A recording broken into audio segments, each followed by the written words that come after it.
Being a son of an immigrant family has always brought around some interesting family, I think, understandings. Most of my family is in Mexico, uh, and I sometimes don't really know much about my family in Mexico. There's a bit of a disconnect, and there's always a bit of a like, oh, interesting, like that's what they're doing, or oh, interesting, I didn't realize I had that other cousin, or etc. And there's always a feeling of like disconnection from family, to be honest. Because of that, I feel like obviously there's the whole saying, a village raises a child, etc., etc., etc. And I feel like because I've just been in a single family household sort of thing, or just a household of family, not a single, I don't, whatever. I don't really know what I'm saying on that part, but there has been this idea that I don't really know them all of the time, and then when I go over there, I'm like, wow. And this time I went over and I was like, wow, a lot of my family is very artistic. They all draw, they all like are creative. I don't know if it's a cultural thing maybe in Mexico as well, um, or if it's just like a family thing that we're just all of a certain type of person. Because genes and brains, I think psychological passing downs of ideas or whatever. That I'm like, that's very cool. It's very awesome. I want to be a bit more into that as well, or not more into that. I want to be more expressive about that as well. So I am going to maybe try to do 3 things again. I kind of always try constantly throughout the year, but here it is again. One thing is social media. Definitely need to get back on that. I think it's an interesting place. I've tried to get into it during middle school, high school, late middle school, early high school with YouTube videos, and that was fun. I really enjoyed that. I really look back and have a lot of fond memories about goofing off in class. One other thing is music. I really love music. That's the second thing.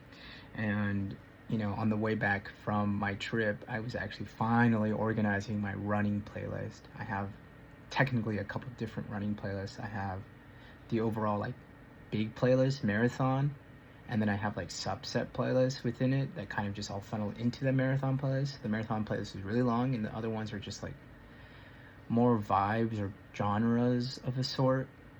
And I finally like organized them. One of them is like trap, one of them is electronic, one of them is like angry, which is like metal, and some hard rap sort of things that are like more screamo-ish. And I've always wanted to DJ as well, or like create music, and I've done that a little bit in the past, with some of my YouTube videos. You can kind of see, and these are small things that have lived within me for a long time, so I need to do something of a sort within that. I think making playlists has been a fun way to kind of continuously keep that alive. And the third thing I'm thinking about is, well, one of them is like hosting. I want to host more events and bring people in and create a community.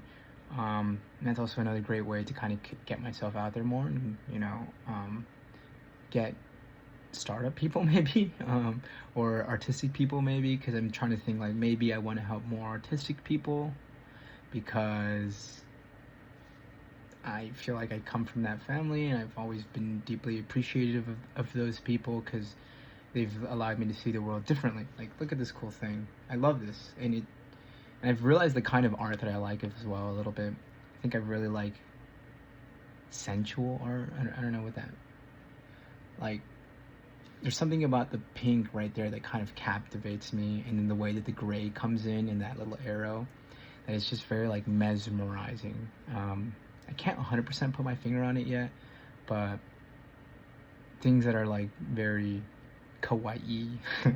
And that's the fourth thing that I'm thinking about. Language. My Spanish is fine.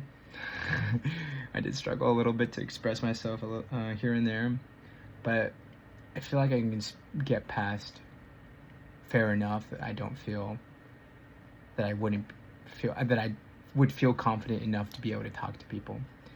I just need to do it here and there more often. And then one of the things that I've always thought in the back of my head, I learned Japanese when I was in high school, but is to pick up Mandarin. And I have a lot of friends that speak Mandarin, and it's a very interesting, growing, or a very strong language, where I think that I met some people actually in Mexico that were doing startups with Chinese companies, and I was thinking like, wow, I think if I learn Mandarin, I get to a certain level and maybe keep it up with Spanish, that I'll be very happy, because language connects people, and I want to be able to connect with more people that speak Mandarin, because sometimes people speak Mandarin in front of me and they're like going back and forth, and I'm like, okay, well, there's a lot of you guys I just only want to meet, and I would like to be able to join in the conversation, but I feel a little bit left out, and I don't necessarily want to tell people to like switch, because I understand the feeling of like, okay, I gotta switch to a different language, because it's a bit annoying. It slows you down. You can't get your thoughts across as well. Like in English, I can get my thoughts across a lot better than in Spanish. When I was in Mexico, it was sometimes a bit hard. I could, but not as meaningfully as I wanted to. So those are the four things. Four things for sure. I wanted to keep it to 3, but it kind of came at the 4. I wanted to be able to hone in on things a bit better. And I guess the 5th thing would still be my startup ideas of sorts, or more so figuring out what I want to do with my future. And a startup allows me to kind of mess around with things and do that. But I was thinking about applying to jobs as well, but in startup companies, maybe that would be a bit easier, because right now I think I feel like I can, but I can't 100% find that opportunity that I want and need in my life. And it's just maybe because of the lifestyle I live, I just have never really been a person to outsource as much, and I want to bring everything in, and I'm like, okay, I can do this, and then I fix it around, and I'm like, okay, I'll do it like this instead. But I don't know. Maybe it doesn't have to be software, because that's what I'm trying to create, is software. But I'm just like not the guy that downloads a crap ton of software on my phone. I've been doing it recently just to be able to mess around, but I don't do it naturally on my own. And that's an interesting idea too, because the more I look around at like different apps, I'm like, oh, okay, this one does that and that one does this, and I'm like, wow, there's a lot of things that do the same thing, or it's a little different. I'm like, wow, there's so many competition. But then I'm like looking around and I'm like, wow, no one really knows about them except for a handful of people, or in a certain field, like tech people really know about things like Notion and Granola, things I've been using. And then I was like talking to my cousin, and I was like, they don't really know it at all. And I was talking to another friend, and they don't know it at all. And I'm like, okay, well, interesting. So there's like, it's kind of like a open sea still, in a sense, where I can be founder-led and just get people to download things that I make. But there's also this level of how do I attract someone else outside of it once I get past that, the self-led team. And I'm starting to see and recognize that's a very difficult journey to cross, a chasm. So execution, like I said, is the difficult part in a different video and in this video. But I'm still trying to like think through everything I should execute.